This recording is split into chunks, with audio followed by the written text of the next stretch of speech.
Welcome back to the Fight Pit, ladies and gentlemen. It's your boy Drew with High Fight IQ. We got Mr. Bad Beats, Shawn of the Dead, and welcoming back for the second time, an absolute legend, the best cut man of all time, Mr. Jacob Stitch Duran. Thank you so much for coming on back in and bringing your years of knowledge and experience and sharing with us something that we're going to discuss a little bit, a piece that you've worked on entitled Boxer's Nightmare. Yeah. We discussed it a little bit in the previous interview, and like we said, once again, thank you. So I was telling Shawn before that I never thought that I would get to talk to you even once, but twice is a dream come true. So we very much appreciate you coming in and sharing this stuff with us too. And the Stitch from the To the Garden documentary trailer, fantastic. Saw a lot of big names, a lot of recognizable faces just singing your praises as they should, and can't wait to see that. The first thing that I wanted to point out about the Boxer's Nightmare that I really liked is I liked how it highlighted how things like combat sports, boxing, for example, are outlets and options for kids who don't really have a whole lot of options maybe and not too well off growing up. That's what it was for me. I grew up in West Side Modesto. Not, we were poor, didn't have a whole lot, a lot of drugs, a lot of violence, a lot of gang stuff, a lot of things. And sports and specifically martial arts was, the outlet for me that kind of gave me a little bit of stability, taught me things, discipline, gave me a lot of things that I probably otherwise would not have got. So I was just wondering if you could speak a little bit to the importance of having something like boxing, wrestling, martial arts, having things, as somebody who's seen how it has helped so many people on different levels, from kids to adults, help them get away from the bad situations that they were in. How important is things like boxing to you for kids in that type of environment? No, it's 100%, positive. And I don't know if I mentioned to you guys, but I had school kickboxing in Fairfield. And our motto was, we'll show you how to fight so you don't have to, right? And that being, your confidence level goes up to the point where, why am I going to try to fight you if I know I can kick your ass? And so that was the theory behind it. But now, and excuse my voice, I've been sick and I'm getting better now, but my voice is a little on the harsh side. So, but there's a couple guys that have gone into MMA, and this was 30 years ago, right? There's guys that have contacted me, guys and girls, where I have made a difference in their life, them training with us, so I encourage everybody, to go out there and train with the best and learn to be the best and get your confidence level up and go from there. So that was a good point you brought up. It's, one thing that I've always been very passionate about. I've been a trainer. I've been a martial artist ever since I was a kid. It's always been that constant. And, it's always been an MO of mine is to introduce martial arts and try to help it be for other people what it has been for me. And that was, something that was very prevalent in the Boxer's Nightmare. We got to see a lot of, amateurs working all the way up to the pros and a lot of the things that they deal with. Shawn, I'm going to throw it to you for the first question. What do you got as far as how the Boxer's Nightmare, your first impression of it? Big thing that I really loved was bringing in doctors and managers and just talking about different situations. One of them that I really liked was the weight cutting. The issue back then with weight cutting and them weighing in. First, they used to weigh in the day of, and then they changed it, and it was 36 hours prior and they would weigh 15 pounds heavier the day of the fight, when stepping into the ring, and it makes a big disadvantage. And today in MMA, we are having the exact same issue. And you could, for example, we have Alex Pereira that used to be the middleweight champ, right, weighing in 30 pounds heavier. And then there's at UFC 300, there'll be Kayla Harrison that walks around at 175, going to be fighting at 135. Like, so what, I know there was a few examples that they were saying in Boxer's Nightmare of what you could do to try to maybe fix this or try to help it. What would you think is the best option to maybe make this weight cutting thing like stop and slow it down? You know, and that's a good point, Sean. And MMA falls a little bit different than boxing because guys in MMA know how to lose weight, right? I went to Japan with Frank Trigg, and the day before the weigh-ins, he lost 18 pounds. And he just a noodle, but he lost 18 pounds, made weight, ended up winning the fight, right? So, you know, it puts these guys, it's a major disadvantage. Boxing, it's not as hard because, you know, just they don't know how to lose weight like guys that have been in wrestling and martial artists, right? But yeah, there should be some rules and regulations, and I think Tony Holden brought it up with Mills Lane that check the weight periodically after the weigh-ins and make sure you don't come in any higher than an X amount of weight. And that storyline was when Arturo Gatti fought Joey Gamache, came in like 15 pounds heavier and destroyed him. You know, so weight does make a difference. But that's a good point you looked into.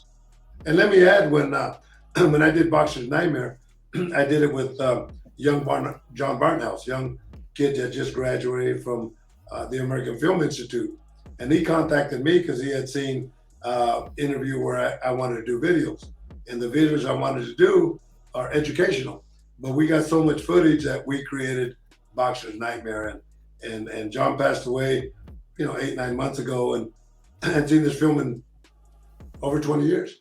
And I looked at it and it blew me away because now the same issues that were happening 23 years ago are still happening now. And now they include MMA fighters and all combat fighters. So, you know, this take more than anything is education. And you're right. You know, I brought in the top of the line doctors and the best referees and, you know, the best coaches and, you know, everybody that and fighters that have gone through their nightmares. And it's still happening now. Man, it's unfortunate that, you know, it's been something that has been so prevalent and there still hasn't been, you know, any seeming like answer to or solution to it. Fortunately, we have seen, you know, certain organizations like One and people who do like hydration testing and things like that too, to kind of alleviate it. But still, you know, that was always one of the biggest things for me too, is I cutting that weight and compromising yourself, being dehydrated, you know, drying out your brain and all of that stuff right before you go in to just battle, like one of the most stressful, one of the most physically taxing things on your body. It's just, it's never made much sense. It's never been something that I thought was a wise move.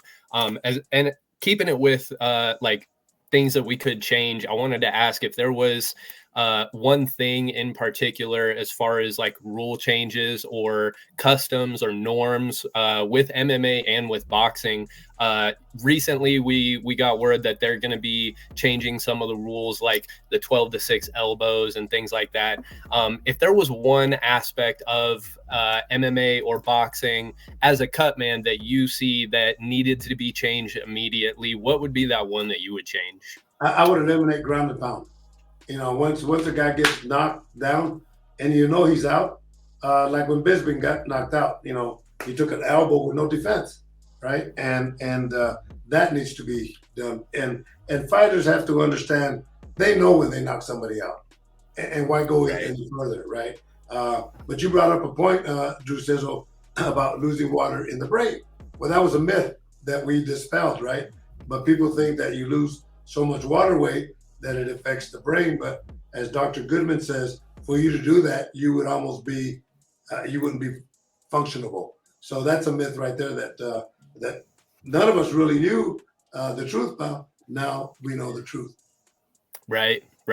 The other thing, as far as unions go, that's another thing that we've heard recently as far as the UFC and MMA. It was the jab, joint association of boxers at one point that was coming into play that never ended up panning out. We see again there's another one in the works as far as the union for MMA fighters. Is that something that you feel is essential? Is that something you feel that should have happened by now, or do you think that it's, you know, maybe pumping a dead well and ultimately won't help? No, 100%. It needs to be adjusted. A pension plan and insurance, and they're very simple to do. As Mike Tyson would say, you know, you guys looked at the table. You know, guys like me, Holyfield, Oscar De La Hoya, you know, Lennox Lewis. When we fight, get a percentage of our money. We don't need it, and let's put it into this project, right? And if everybody did that, then you would build a system where, let's say, you know, you go out there and you hurt your hand, you don't have insurance. You go to the hospital, well, there's an insurance plan from, let's say, JAB that would pay the cost of you going in and having your hand repaired. You know, if you're in so many fights, then you're entitled to a pension. I just got a pension from the Creed movies. I'm not even an actor, but I didn't even know it was coming my way. But they have such a solid program that they automatically include you with it. So those are the two things that that really need to be changed and need to be adapted. Every major league sport, like Joe Lewis's daughter says, they have it. Why not boxing? And why not boxing? You know, so yeah. You know, it's funny. Mike Tyson is fighting Jake Paul, right? And they're both big advocates. So when I see Mike, I'm going to say, Mike, you remember that piece? I'm going to show you that piece that you did, that you said that a percentage should go there. Now, Jake Paul's a big advocate of working together with getting people organized. So yeah, that's I'm gonna hit him up on that. And I say, you know what? If you want to man up, now's the time to man up. And you know, even if you throw 1% of what he makes, 1% is a lot.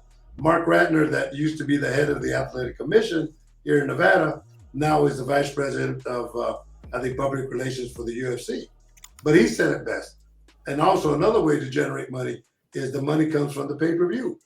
Every time you sell a pay-per-view, even if it's 25 cents, let's put it into this kitty and let's build up a program for these fighters. So it's going to happen. You know, there's there's people behind the scenes that are continuously working and trying to build a program.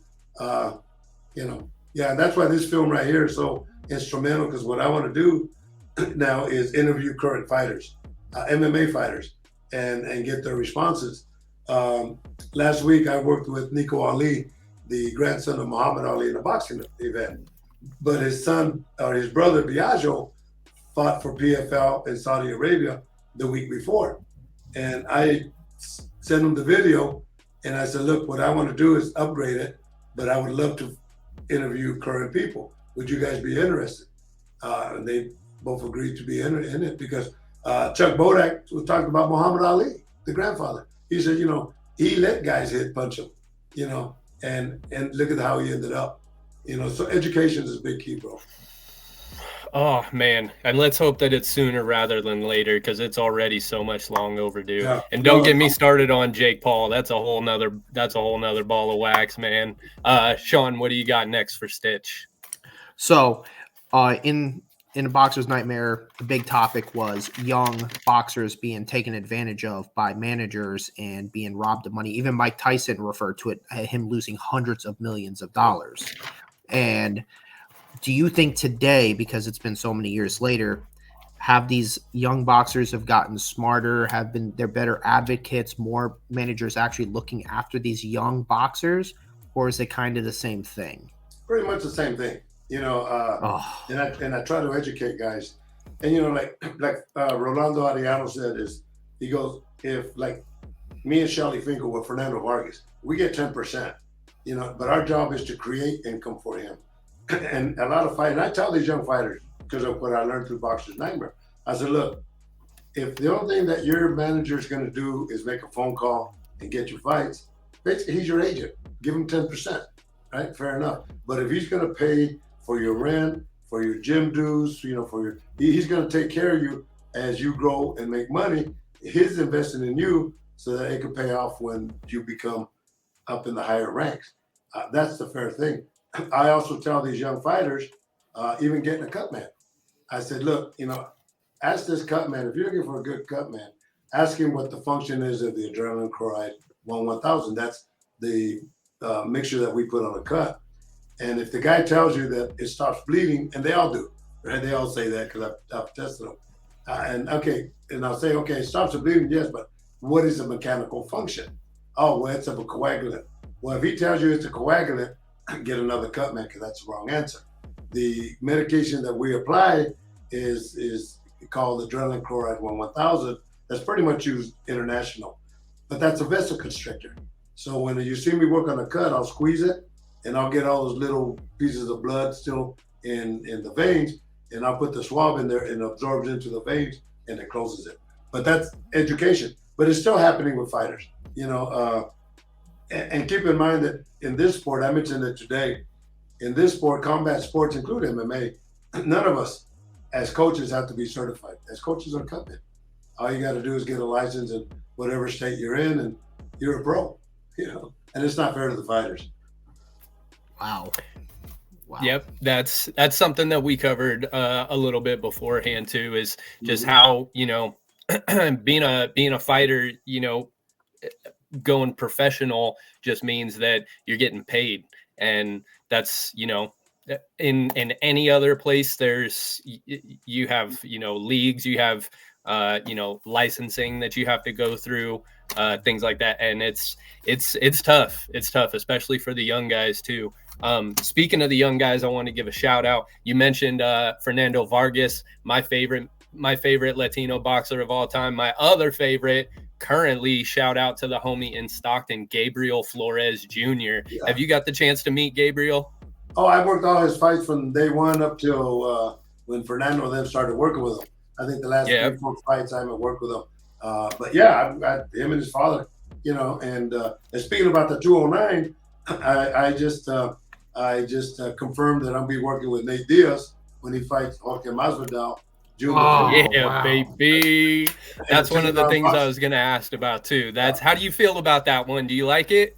Yeah, I like it a lot. And I told Zach Rosenfield, his agent, I said, I can see Nate winning this fight because, and I mentioned it today with Floyd Sr. When we're in the gym, is Diego or Nate, his style of fighting is you can't teach anybody how to fight like Nate because he's like Tyson Fury, very unorthodox, but he knows how to fight in his style. That's ideal for him. Plus, he used to spar with Andre Ward, him and Nick, so so I see that, I see him as having the advantage. I think that's a very winnable fight for Nate. I think that I honestly, given if things would have went differently with the cuts in their first fight, I think Nate would have ended up winning the first fight with them in the UFC too. But that's, of course, I'm always biased. I think that, I think everybody from the 209 is going to beat everybody else. So that's always how I'm feeling. But I'm excited about that one. I like that one more than I like the Jake Paul Tyson one.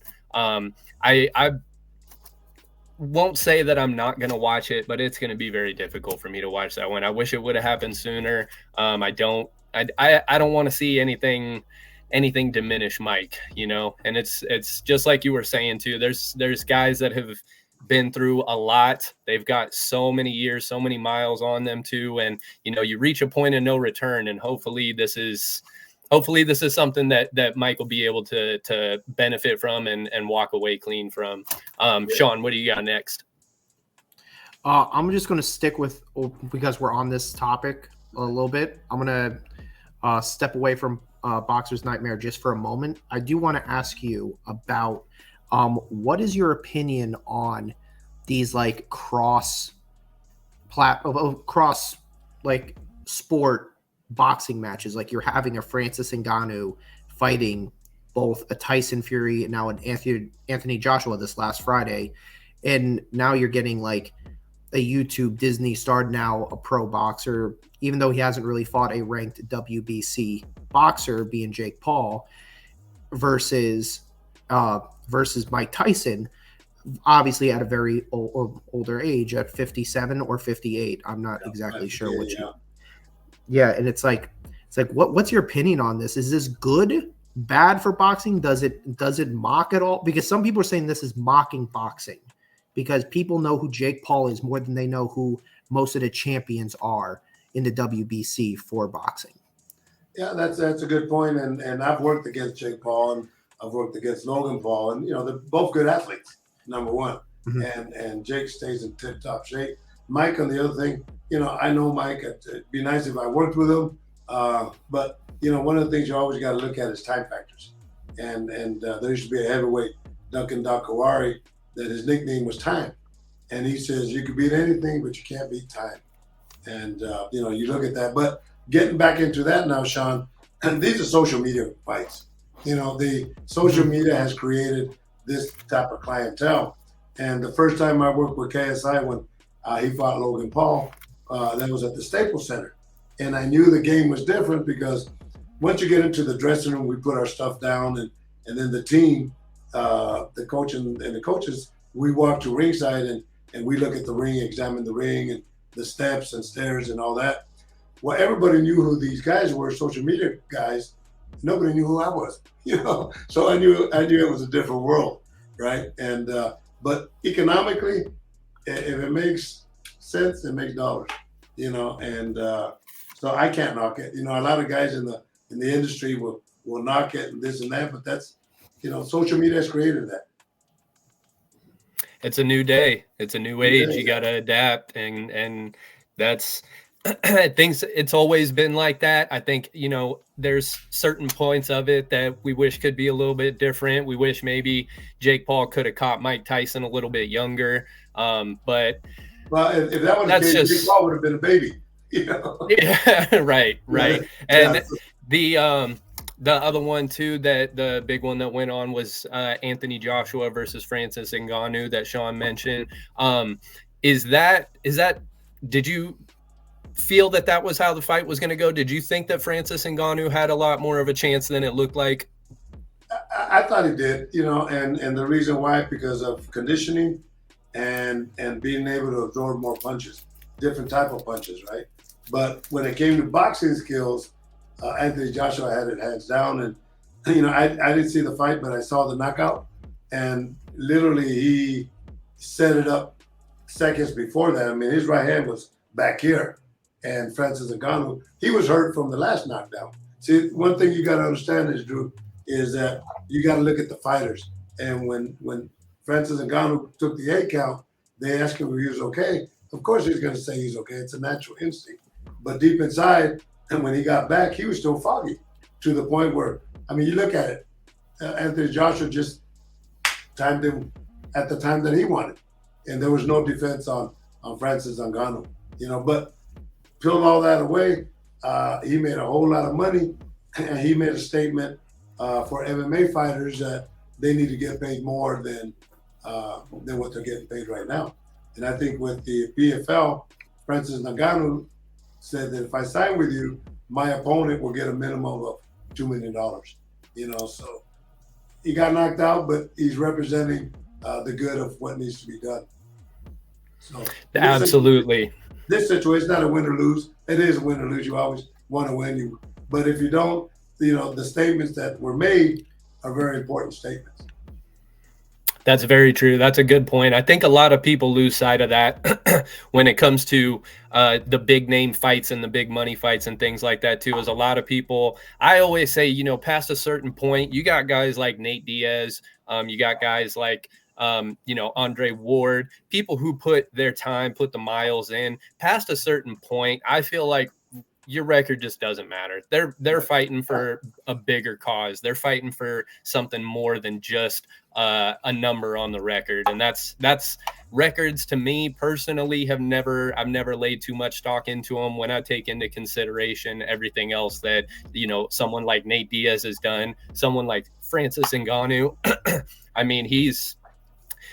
He's changed the game. Yeah. He's done so many things already that nobody before him was able to do. And it's amazing to be alive in this time, and it's a crazy time to be a fight fan. Absolutely. Yeah. And I just left the gym earlier, and Dewey Cooper was there. Dewey's one the head trainer for Francis, right?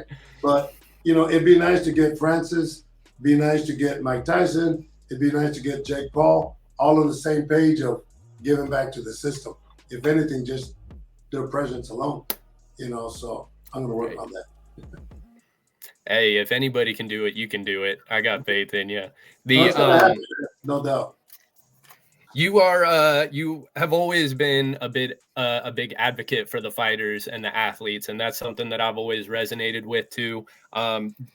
Competing and being a professional and being somebody who aims to be the best in the world, it takes a very special type of person to do that, and it takes a lot of support. It takes a lot of having the right people in your corner, having the right people around you, both inside and outside of the gym. When it comes to the younger athletes, aside from the things that I said, as far as like having the right people around you, making sure that the people around you, to your point, know actually what they're doing and know their craft and know the business as well as they should. What would be the first piece of advice that you would give to, say, a young up and coming boxer, someone who's just starting out? Maybe they have 5 or 6 amateur fights, maybe some exhibitions. If there was one thing, what would you look at them and say, this is the one thing that you need to fix? Well, at this stage of the game is passion.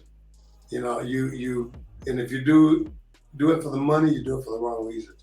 I think we talked about this before, but a young fighter that's an amateur that they all have, when they put the gloves on, they all have dreams to become a world champion. Well, not everybody's going to be a world champion, right? So you got to keep it in their head. On a positive note is, what do? You continue, but you got to have a passion for what you do. And as Mike Tyson says, you got to take the pain. Take the pain right. and expect, that it's going to hurt. So yeah. That's very, very good advice. That's true. Anything, like we covered in the last episode, anything that you're doing, you got to be doing it because that's what you want to be doing. The money, the opportunities, all of that will come in time. That's just an afterthought. Sean. Yeah. So in the Boxer's Nightmare, you talked about a little bit with like some people, like when they can only take certain amount of hits, while others, they can take extreme amount of damage and they could be professional speakers later on in their life. And they talked about maybe there's something genetically, but that wasn't proven. Now that it's been so many years later, do you know if there's anything behind that, if there's anything genetically proven behind people being able to take more damage than others? That's a good point. Nobody's ever asked that, Sean. But my daughter Carla and Rose Gracie, part of the Gracie family, and this other guy Eric are working with Dr. Bernick, which is very, very high on brain damage and all that. And they're inviting fighters, not only the young fighter, now they're retired fighters, to come and get an evaluation on their brains and kind of do a study, long-term study. So that's being done right now. But some guys there was Emmanuel Stewart that said it. Guys like Jake LaMotta and all that, they're not, and I see it. I see a lot of guys that I've worked with in the past, I haven't seen in years, and I've seen signs of dementia, signs of the slow speed. Plus, there's other guys I work with that are fine. I have a very, very good friend of mine that I worked with him to the end of his career. And I went to go visit him, and I videotaped it, and I asked him, do you know who I am? He didn't know who I was. He's in the hospital, and and it was horrible.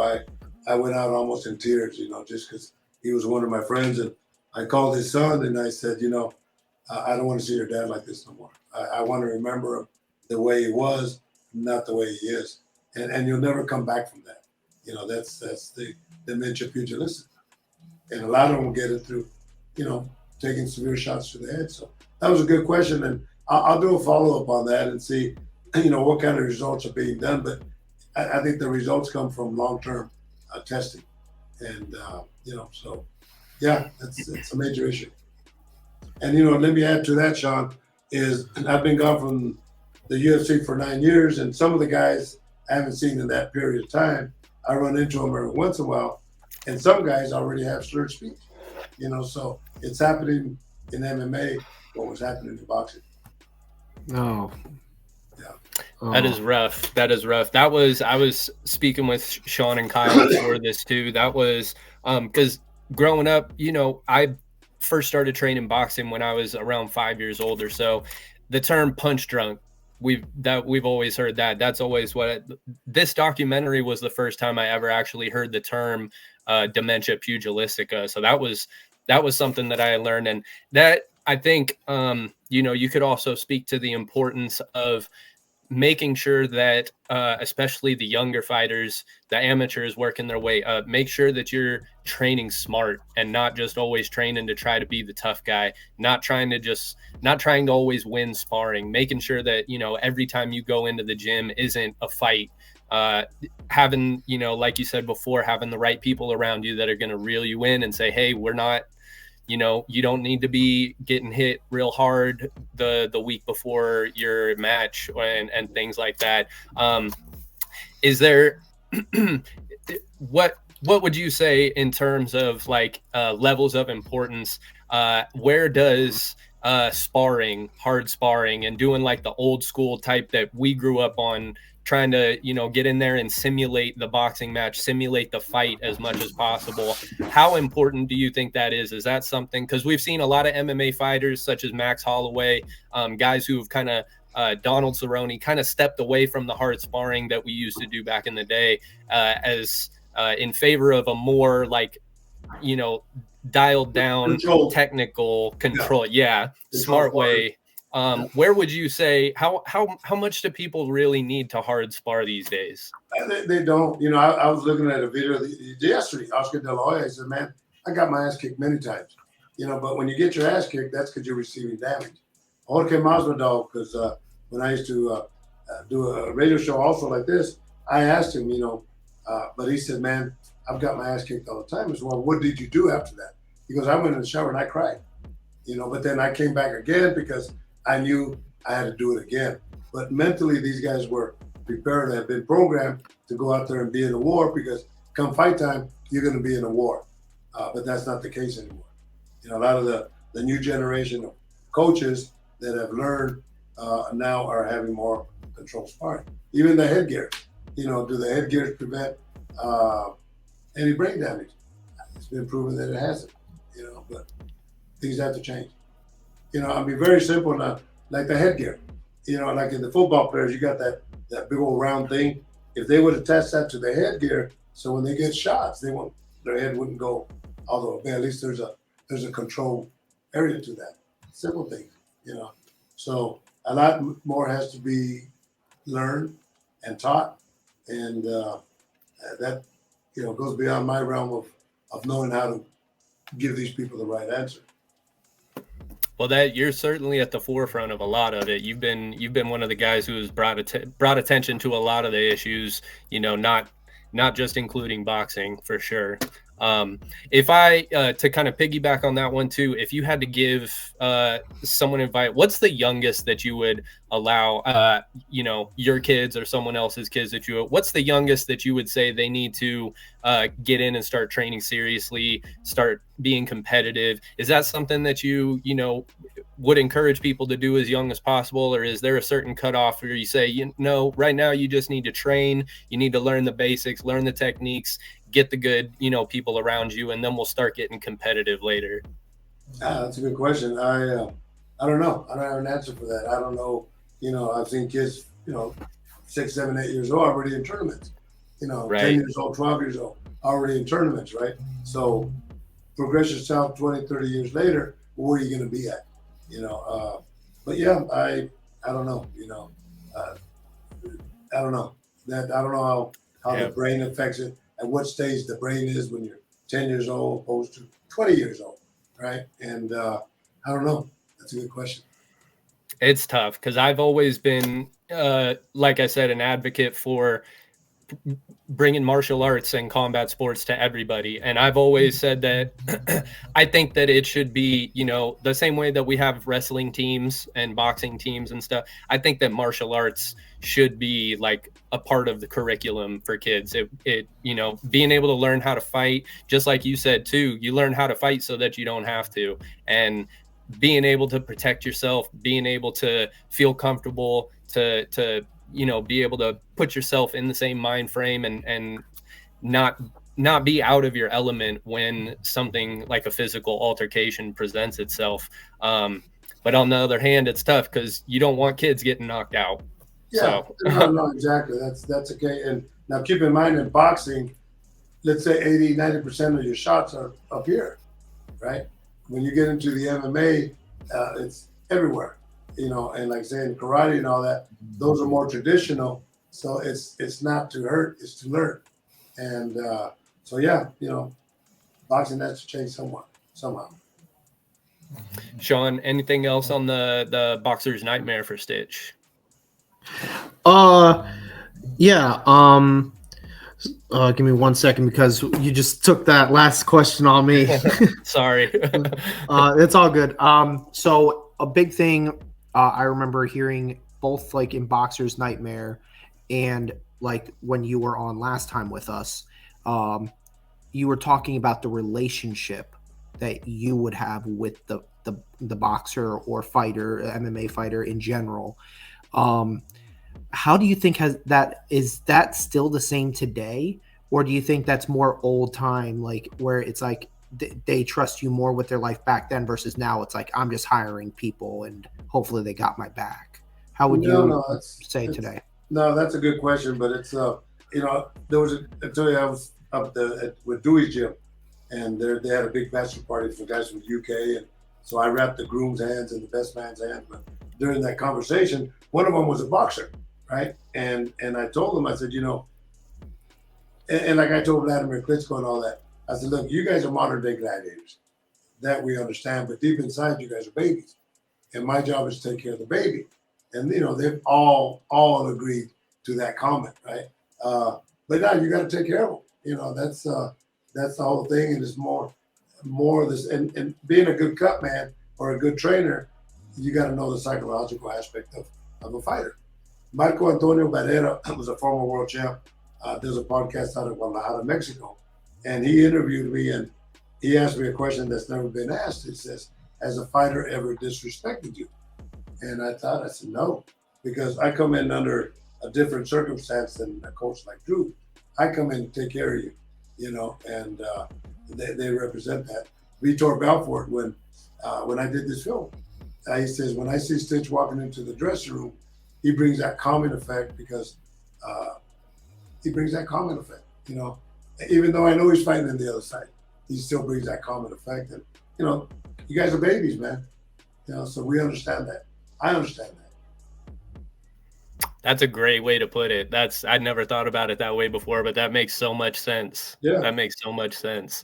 And that there's feeling, you know, that certain calmness, feeling that can make or break some guys in the locker room too. Cause you know, especially guys that we hear it all the time. Certain people have different mentalities. Some guys like having a little bit of nerves. They like having a little bit of fear going in, keeps them on their toes. Other guys, you know, we'll see people listening to Bob Marley in the locker room. Everything's nice and chill. And, you know, having that calming presence in you I can see how that could be a big factor for a lot of people in the locker rooms. Is there real quick, I've had a couple guys cry when I'm wrapping their hands, right? And I stop and I let them do their thing because I understand. You know, finally once they get composed, I said, look, man, don't worry about nothing. I'm here to take care of you like you're my son. You know, and I put that into his head. And, you know, finish wrapping his hands, give him a hug. He goes out there and wins the fight, you know. So those little things like that are important. I can teach you how to fight, but mentally you got to know how to do it. That's beautiful. That's why you're the best, man. That's why you're the best in the biz. You can't teach that, right? You had to have been through those hard knocks and understand, you know, what it feels like to get knocked out, what it feels like to knock somebody out, right? You have to understand those moments and how you got to them and what can you do to improve it. Like Jose Masvidal says, I cried in the shower because I got my ass kicked, so you have to understand those principles to be able to feed it back. And that speaks to another point too, like that kind of brother in arms type of feel that you get from the people around you, where you've, I didn't serve. I do come from a military family, but I understand that same mentality of going through something with somebody that kind of bonds you, playing on teams, going through a fight camp, having your coach, having your team, going through stuff like that. It really does kind of bring you closer together and bond you in ways that you never would have assumed. And martial arts, I was going to mention earlier, that's one of the, when you go into a boxing gym, like I said, from Modesto, not a whole lot of white kids where I came from. I grew up around all blacks and Latinos, a lot of my brothers, a lot of my best friends still to this day. A lot of all different kinds of walks of life, like the type of people that you would never think to meet, to bond with over. You see, you go into a jiu-jitsu gym or a boxing gym, you'll see police officers training with criminals. You'll see, doctors training with, just all different types of walks of life. And that's another thing I think is real important. That's one reason I think everybody should get into some kind of martial art as soon as possible. It doesn't have to be, if you didn't start training at 5 years old, that doesn't matter. Get in, just find what you like, find what works for you, find what you're comfortable doing, and just get it. And there's so many benefits from it, both inside the gym and outside, personally, physically, so many good upsides to it. The one thing, I'll throw it back to Sean here in a sec. One thing I wanted to get your thoughts on is, after 37 years, Showtime is no longer showing boxing anymore. And that, for me, of course, growing up watching, UFC and MMA didn't come around until a little bit later, didn't start to pop until a little bit later. Boxing was the thing. We would all get the pay-per-views, all the family would gather together watching guys like Evander Holyfield, Mike Tyson, Lennox Lewis, my personal favorite, Roy Jones Jr. Having that, growing up with that, and then finding out that Showtime is no longer showing boxing anymore. Do you feel like that's indicative of where the sport is going? Do you think that it's just like a money type of thing with them? How do you feel about Showtime dropping boxing after this long? Oh, yeah, that was a bummer for me, because I wanted both my documentary, From the Field to the Garden, and Boxer's Nightmare to be shown on Showtime, only because all the eyes are combat eyes. I could go to Amazon, but you might get you don't get the 100% people that are representing the sport. I was a little disappointed, that it went down, but now I got to look at the zone and see if it can work that way. Is that, do you think DAZN is going to be the leader in boxing from here on out? Yeah. No telling what the Saudis are going to do. They got a whole lot of money. Oh man, you ain't kidding. Yeah, and Amir Abdullah, that is a friend of mine. He's the one that books me with Badu Jax and all these other Caleb Plant. But he's the one that's taking Mike to all these different countries. And I told him, I said, look, man, you tell Mike I want to be his cutman, right?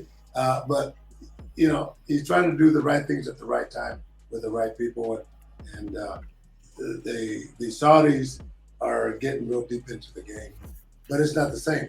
We gotta, like I told him, one thing, you can put all this money into, giving Ngannou and Joshua a lot of money, but where's your educational piece? Education is something that a big network has to have, and that's why I said DAZN right now, because I think they're locking in with Amazon, but we'll see. I'll lock into one of these big groups for sure, because it makes so much sense. I have what they don't have, is I have education. Right. Absolutely. And Absolutely. It's not even about the money. None of this. It's about saying, you know what, I did it. I brought it out there and I made a difference in the game. Absolutely. Sean, what do you got for Stitch? So you're a huge advocate of definitely with the Boxer's Nightmare, and your documentary going to be coming out. I'm assuming there's going to be a lot of good information in that too. So who would be some boxers and fighters today you think are also trying to be like you and being an advocate to try to make everyone money and trying to make this safe and just make this where it could, like you were talking, like insurance and pensions and stuff.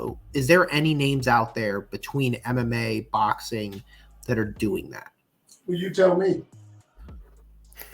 I would say the only one that's really talking the last couple of years would be Francis. Yeah. He's the only one that I've known of. Yeah. So there's been groups. As a matter of fact, there's a lawsuit. I think, who is it? Jake Shields and a bunch of guys now filed a lawsuit against the UFC. And now it's going into court. But that's been the years of process. And they try to get people to sign up and be part of their program. Fighters have to speak up, but the thing about it, fighters are independent contractors and they're scared about their positions. They're losing them, so it's guys like me, it's guys like you guys that bring the word out. And I don't expect the fighters to be there, and bless Francis, if Francis made a statement, now let's see if he continues with the program. It's one thing to talk, but now you got to walk the walk, and let's see who does it. I know I'm going to do it. That's my whole goal is to finish this project and educate the public and fighters and coaches. I have doctors will come up to me and as I'm working fights, and they'll base their opinion on my suggestion because they know I've been in the game so much longer. And I had one doctor, I think we're in Louisiana, and he says, Stitch, I'm good at what I do, but I wouldn't be good at what you do, and so just because you're a doctor don't make you good at what you do. That's a great point. And, you mentioned fighters being independent contractors. I think a lot of people lose sight of that. And that's, I've worked with companies sponsoring fighters. I've always been, and something that this Boxer's Nightmare, I think is going to show a lot too, is the importance of supporting local fighters, supporting the people that need it. If you go on my page, you'll see me just sharing, especially people from the 209 all day, every day, because people don't really understand how difficult they have it. Being an independent contractor, you don't get taught. I mean, we don't get taught enough about taxes in school as it is, right. But especially being a fighter, there's a lot of aspects of that come at you after the fight that you just, if you don't have the right people around you, you're not ready for it. You need to know how to save money. You need to know how to handle your taxes, what tax bracket you fall into based on how much you're making on the purses. And then also, like you said, the physical, the medicals, having, somebody to be able to help take care of you based on things like injuries that you accumulate over the years or before or after the fact, something that you might take from the fight itself or later on down the line, something that might accumulate over time. Being somebody who advocates for the fighters and aims to help with them, do you see a real change being made with guys like, I hate to always talk trash on him, but he makes it so easy with Jake Paul. The thing that rubbed me the wrong way was him talking about wanting to get the fighters paid. And I feel like really all that he's doing is getting Jake Paul paid. I don't see much of a difference with, the fighters on the boxing cards that we see. I did a piece where I said, Crawford and Spence, it did 700,000 pay-per-view buys. Yeah. And, if I had to ask somebody, pull them here and say who fought on the undercard for that fight, I don't think too many people could name anybody. So do you feel like these big money fights, these crossover fights, the YouTuber fight, the ones that are supposed to be drawing in eyeballs and helping to get fighters paid better, do you feel like it's making a difference? Obviously, we see people like Francis, who's on the front lines, and he's laying down the line. My opponent needs to get 200 or needs to get 2 million flat out. Yeah. Do you feel from your inside perspective, do you feel like it's making a difference? Well, excuse me, Jake Paul, I got to give him credit for it, because I think one of the shows got canceled. He paid all the fighters their own money out of his own pocket. This last fight that he fought, what's her name? The girl that's supposed to be in the main event, she didn't pass her eye exam. So 18,000 people bought tickets. He refunded everything back to them. So yeah, of course, the object is to make money. He's a social media guy.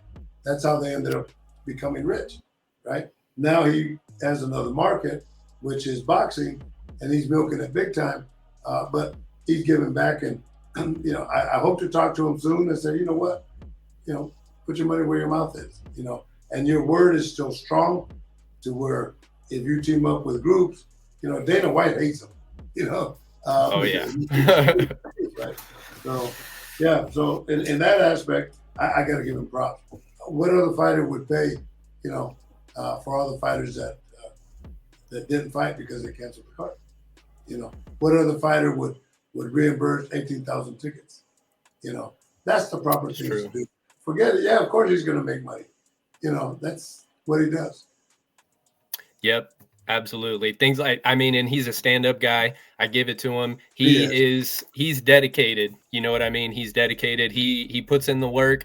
You don't really ever see him screwing off and getting out of shape and things like that. So give him all the credit in the world for the things that he is doing right. Sean, as far as Boxer's Nightmare and the Stitch documentary that'll be coming out, do you have anything else for him?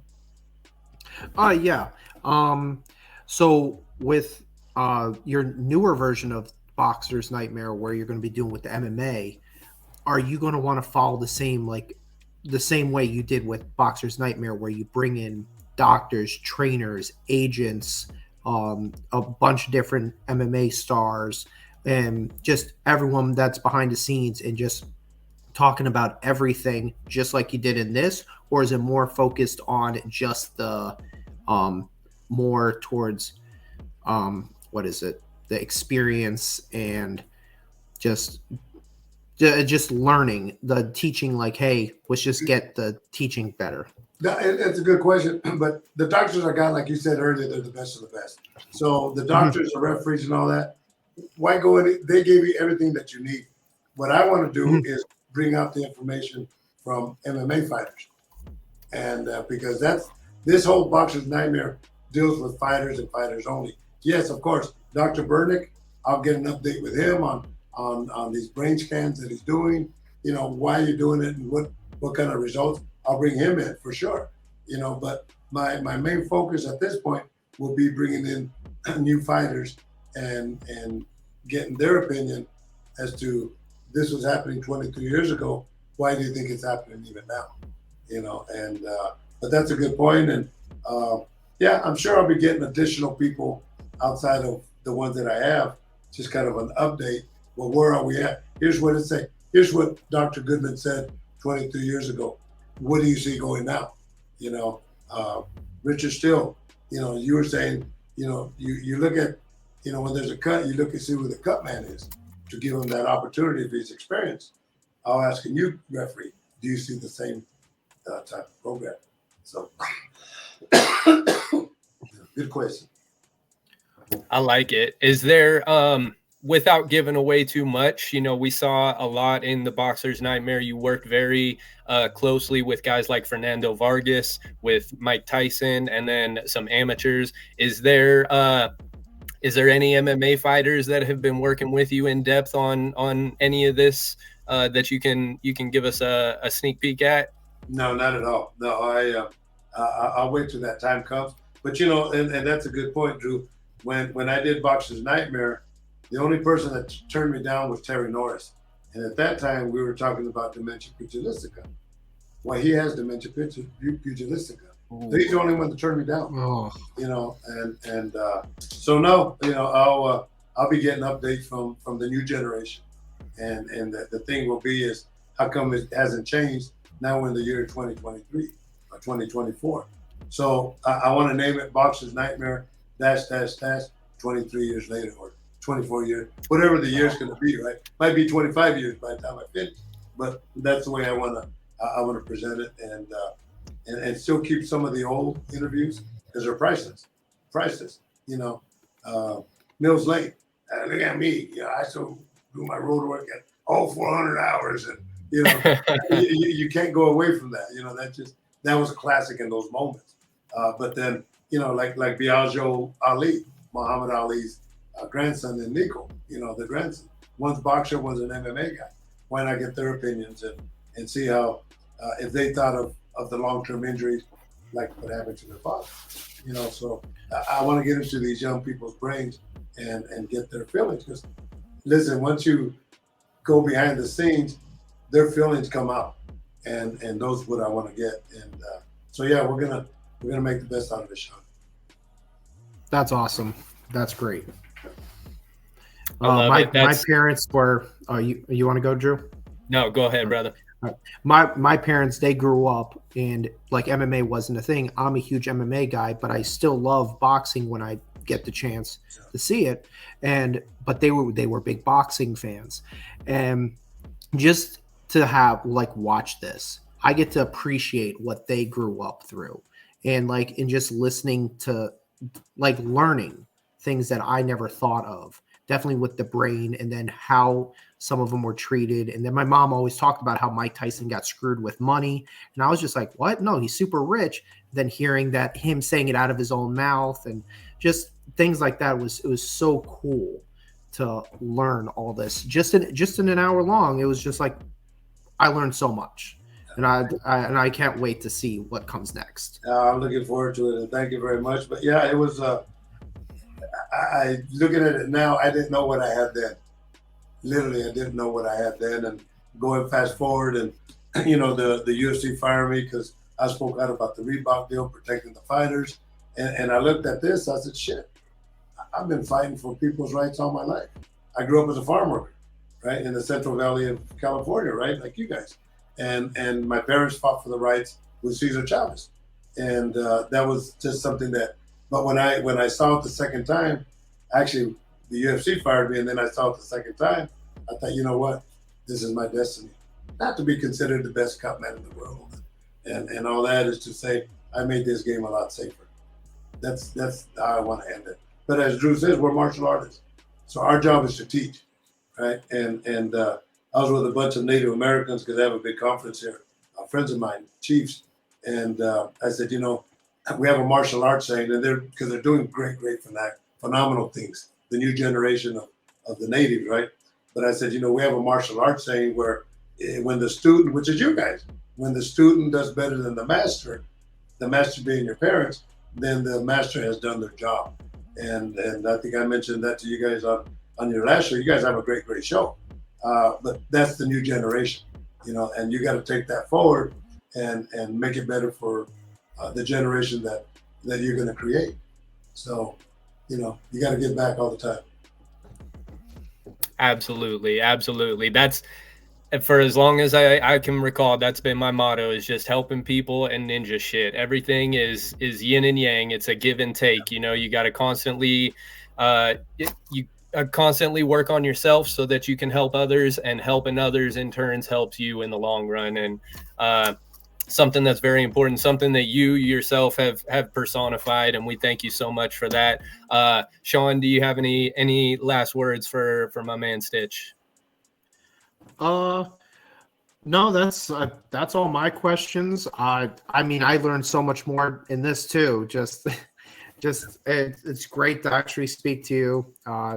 I know you're not big with the kissing ass and shit like that, but it is really cool. It's cool. I'm an insurance agent. I love MMA. I love boxing. So it's cool to see someone that is going all out the way you have, and to get behind the scenes look at like what we did. And, So and thank you very much. You said the whole thing is behind the scenes. You know, that's the thing that, you know, unless you guys wouldn't have seen this film, you never would have known. You know, Sean, you just got educated, right?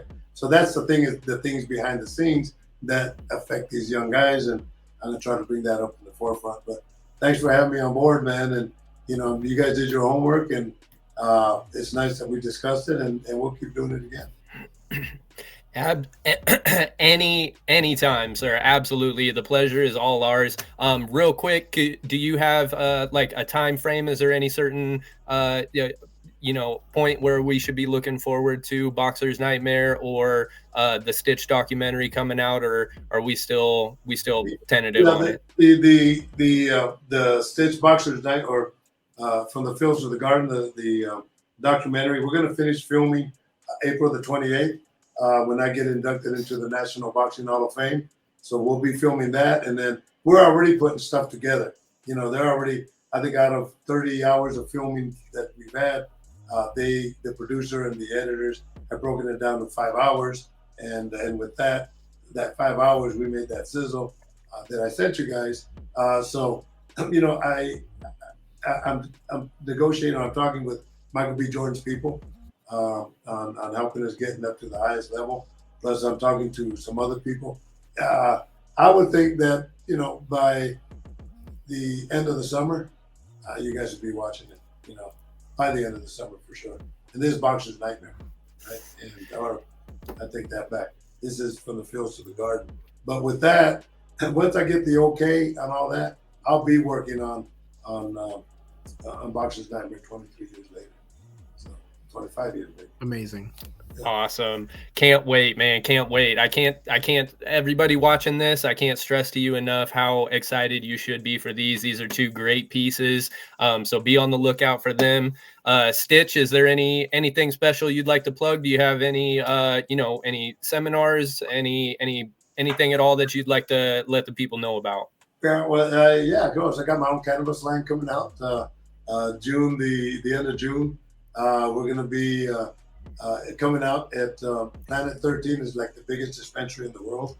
And I told the guys, I said, look, man, and they've come to me, right? I said, if you could duplicate, I said, I was stationed in Thailand. The best weed I ever smoked was a year I was stationed in Thailand. If you could create something as good as that, we'll call it Thai Stitch. So you'll be seeing Thai Stitch in the market. We're starting in Nevada first, because you could only sell it in states as you grow it. And then we'll be in California, and I think they're looking at New Jersey and New York. And I just met today with some of these tribal members from North Dakota that want to get involved. You know, so Thai Stitch is coming out, and I will be doing it during the UFC fight week. I'll milk the shit out of them and let the fans know that Stitch is still in town, man. And I'm inviting you guys to the launch, and we'll have T-shirts and all kinds of stuff and rolling papers. So the rolling papers are going to be the logo is roll like the pros, you know. So yeah, that's great. Yeah, nice. You know, so that's coming out, yeah. And I just been blessed. I just got inducted this week, actually, into the California Boxing Hall of Fame. So I'll be in the National Boxing, and that's in August. So I've been blessed, bro. Good things are happening. But appreciate you guys having me on. We'll do it again. It's awesome. Well deserved, sir. Well deserved. Could not happen to a better dude. You guys heard it. Boxer's Nightmare. Be looking out for Stitch, From the Fields to the Gardens. Thai Stitch is coming out, and be looking for Stitch in the corner for the Diaz Masvidal fight coming up. I can't speak for everybody else at House Call, but you know what corner I'm in, Stitch. Oh, you know, I appreciate you. You know I'm going with Team Diaz all day, every day. Oh, yeah, you have to. You have to, yeah. But such a good kid, too. Both of them. Both brothers are, you know, when I was with the UFC, every time they fought, I'm the one that wrapped their hands. And lo and behold, we're back, getting the band back together. Yes, sir. And I'm a broken record. I say it all the time. Nick Diaz he's, you know, for what he's done for, you know, just the area, but let alone martial arts in general, it's you know, doesn't get mentioned enough. So it's truly an honor. I can't wait to talk to you again. I wish you the best in everything. Make sure you guys follow Stitch Duran on social media, on Instagram. Thank you everybody for tuning in to the Fight Pit. Subscribe to the Fight Pit, subscribe to High Fight IQ, the House Call Sports. This is what we do, baby. It's beyond, we are beyond grateful to have people like Stitch coming in for a second time too. I think you're only the second person who's made a second appearance with us. So we'll be trying to get you to that third one as soon as possible and let you hit another record with us.